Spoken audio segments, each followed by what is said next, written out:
What's up, YouTube? This is Too Raw for TV. Well, if it seems like times are getting tougher and tougher and excess money is getting scarcer and scarcer, it's because it is. And one of the biggest burdens Americans have now, especially those who don't own their own homes, and even with that, that's getting troublesome, but it's especially bad for people who are renters. And it has a lot to do with inflation, but it's getting really, really bad. As a matter of fact, those who rent apartments, those who are renters, have never had it harder than they do right now. I'm reading from an article from the New York Times. This is from a couple of days ago. It says that more renters than ever before are burdened by the rent they pay. A new Harvard report says that over 22 million households in the United States now spend more than 30% of their income in rent, with a little over 12 million spending more than half of their total income on rent.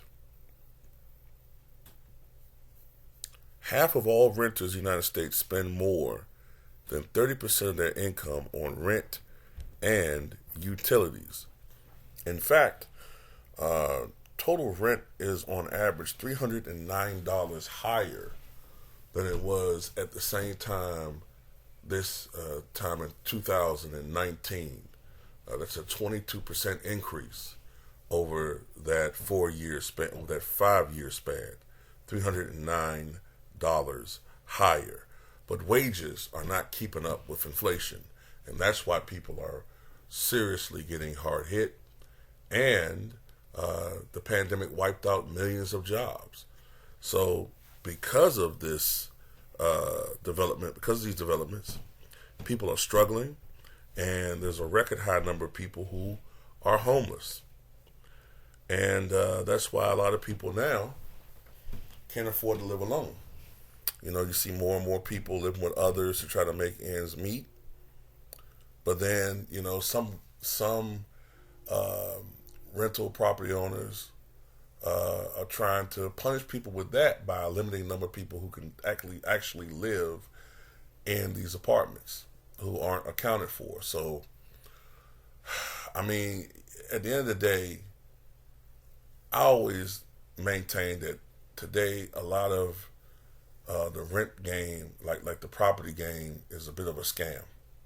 I think, to be honest with you, a lot of these properties are overvalued. The rents are ridiculously high considering what you're getting back in return. It ain't like, you know, in some of these properties, you're paying $2,000 a month. In some locales, more than that. But you got the basic necessities. You know, and at the end of the day, it's just, to me, it's like becoming a scam. And renters used to have more rights. You know, when I was growing up, when a neighbor of ours, or even when we have faced evictions, you had 30 days to move. Sometimes 45 days to move. Sometimes more than that. If the property manager, the landlord was cool, you know, they'd be like, look, I'm gonna give you a head start.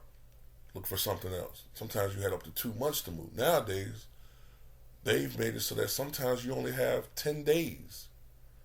Who can realistically find something in 10 days? So oftentimes, you know, people end up homeless. Technically.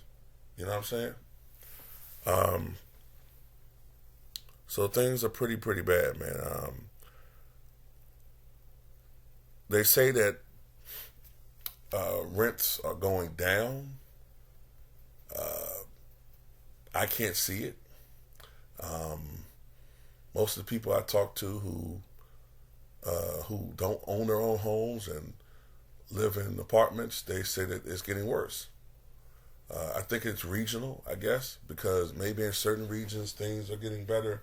But I know where I live at in Richmond, rent has probably gone up 40% maybe to 50% over the past 10 years.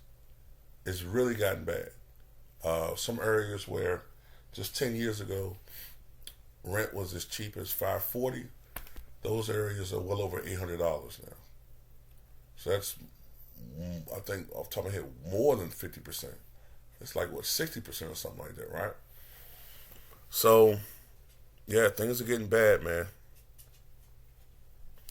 Now, they say in New York, the median rent has dropped a little bit, but, I mean, is that partially because of the fact that you have people who can't afford these rents and they're not there, so they have a lot of vacant apartments, so they're forced to bring rent down to lure people back in?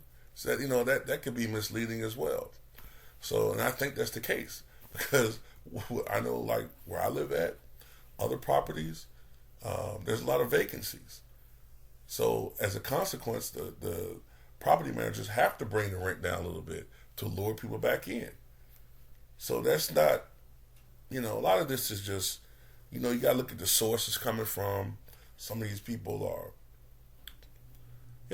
left of center. They want to put a nice face on the economic woes, or to lead you to the belief that things are getting better, to help out Biden and the administration because they're for them, they're pro-Biden.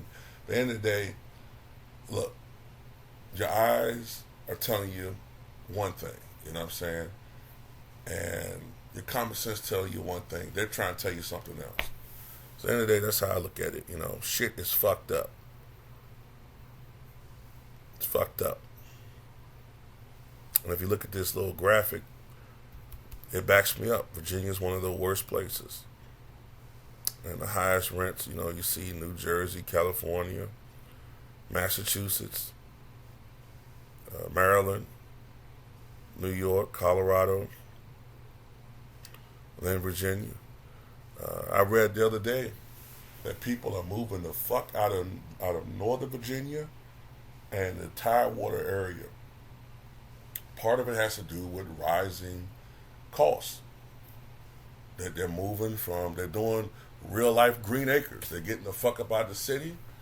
And like Oliver, what was his name? Oliver Wendell Holmes in the show.